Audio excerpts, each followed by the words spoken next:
Hello ladies, gentlemen, boys and girls, aliens and Martians. We're not speciesists on this channel. Everybody's welcome. My name's Alan, and welcome to Mars, the Second Genesis. Okay guys, today I'm going to show you how to prepare your very own X3D images.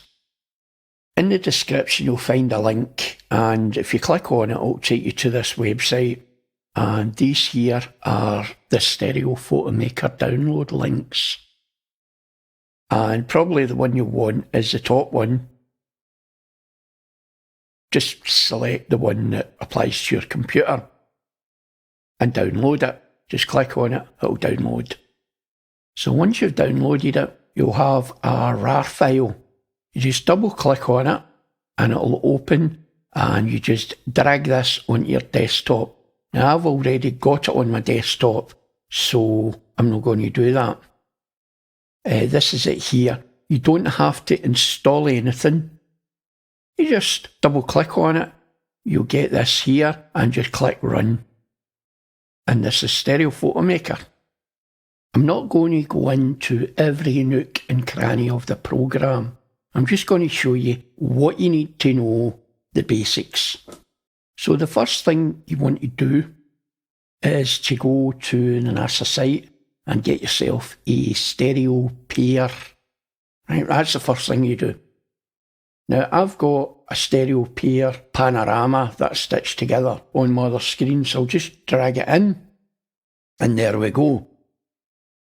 Now when we zoom in, and you can see it's pixelated, and then if you look, it becomes unpixelated. That's called resampling. And to switch this on and off, you're going to view and down to resampling on and off. Now I leave it on because I like to see it without pixels. However, if you're working with a slower computer, I would recommend you maybe to switch that off, because it takes a wee while. It takes quite a powerful computer. Well, not so much your computer, but your graphics card. I've got a powerful graphics card and it is pretty slow. If it's lagging and when you zoom in it's taking forever to respond, go into view and switch that off. It just means it'll stay pixelated. Now normally the left side goes to the right side and the right side goes to the left. Now in this case, it's automatically done that, but normally you would press this wee button here, you just click it and it'll flip them around. The next thing you want to do is auto-align them, and you click this wee button here and you just click it, or press the keyboard shortcut Alt-A.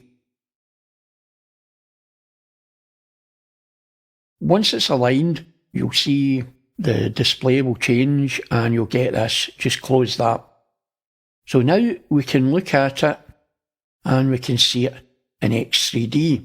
But we're not finished yet. What we have to do is to set our window. You think, oh, what's that? That sounds complicated. It's not really. Press the F5 key.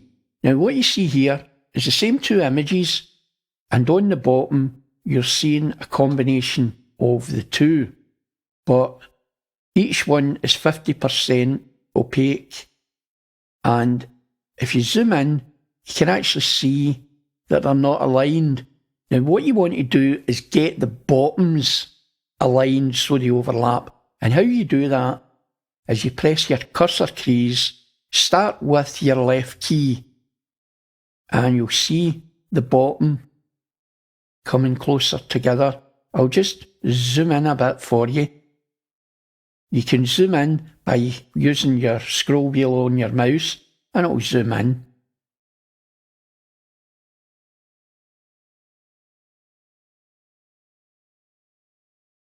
Right, so we can see we've got two bits here, they're not properly aligned.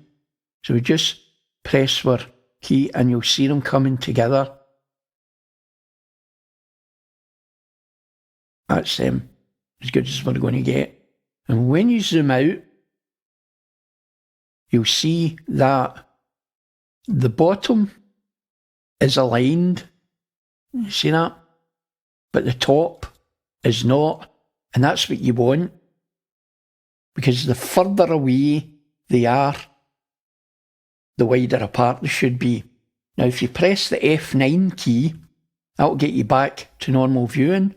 And if you look at it, you can see that the bottom looks as if it's just outside the window, and the top looks as if it's further away. That's the window set. And that there is you've got yourself an X3D image. But of course, that's not really much good to you, is it? Because you need to zoom in and find an anomaly and crop it. So that's what we're going to do next. Okay, a couple of things we want to do. You don't have to do it, but it's better if you do it. And that is, you can go up to Adjust and see this auto colour adjustment. You get left and right. Choose what window you want the other to match. So in this case, we'll probably go for the right. So you click Adjust, Auto Colour Adjustment, right. And when you click that, what it will do is it takes the colour and exposure from this window and it duplicates it in this window. So the two are the same. The keyboard shortcut for that is Control K. So you press Control K, you're good to go. So let's look at cropping. Let's have a wee sniff about, shall we? And see if we can find ourselves an anomaly.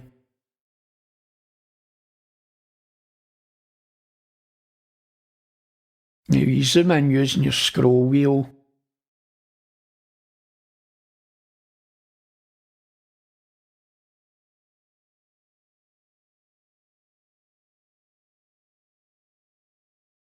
So, let's just say this is an anomaly. Okay? What you do is pick a crop tool, click on it, and you'll see this happening. Now, the crop will be duplicated on both sides, and I would recommend you to crop wide. So what you do is you click, hold, and drag.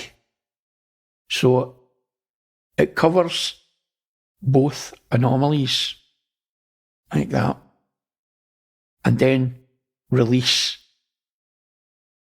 And to get it to apply your crop, you click again. And there we have it cropped. And if you click auto, it will then auto align them. And then we press our F5 key and go into adjustment mode. And we can zoom in.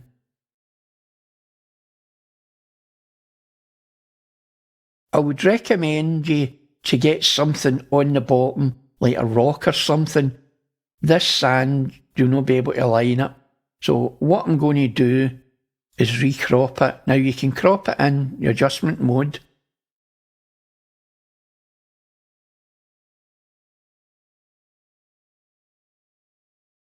And we'll crop it to, say, there. Now that we've cropped it, we've got to auto-align it again. And we can zoom in and start with our left cursor key. And we see that's it aligned at the bottom. And that's us. And we press F9 to come out of adjustment mode, back into normal viewing mode. And if you look at it, you can see it in X3D. This here is actually closer to the camera, so I've actually made a mistake. So I'll press F5 again, and you can see this is what we want to align, the nearest thing to the camera. Right, so we'll just, that's aligned. Sometimes you've got to align quite a bit, other times it's just maybe one press of the key. So that's it aligned. So if we look at it now, we can see that that looks as if it's just outside the window and the back is further away. And that's us. Now, here's the important thing. Saving. Just about every program on the planet uses the Control S to save. In this program, if you press Control S, you will save two separate images, and that's not what we want. And what we want is just the S key to save the stereo image. So you click the S key and select our format, which we want it in PNG, but you can have TIFF or JPEG, whatever you want. It normally selects JPEG by default, so we want PNG and give it a name. Test. And save it. And I'm saving that onto my desktop. And if we go to our desktop, there we have our stereo image. Now it looks a bit small, so let's go into Photoshop and do a bit of editing. Now that we're in Photoshop, I'm going to drag the stereo image in from my ops screen. As you see, it's a bit small. Let's zoom in. Now, there's not a lot of pixels here, so we need to enlarge it. So how do we do that? If you press your Control, Alt and I key, we get this. And what I would recommend you to do is have it as a 300 DPI, preserve details, have this at 0 and everything else as default, and OK it, and it will make a bigger image. There we go, that's a bit better. OK, next thing we want to do is colour balance it, and how we do that is press Control M.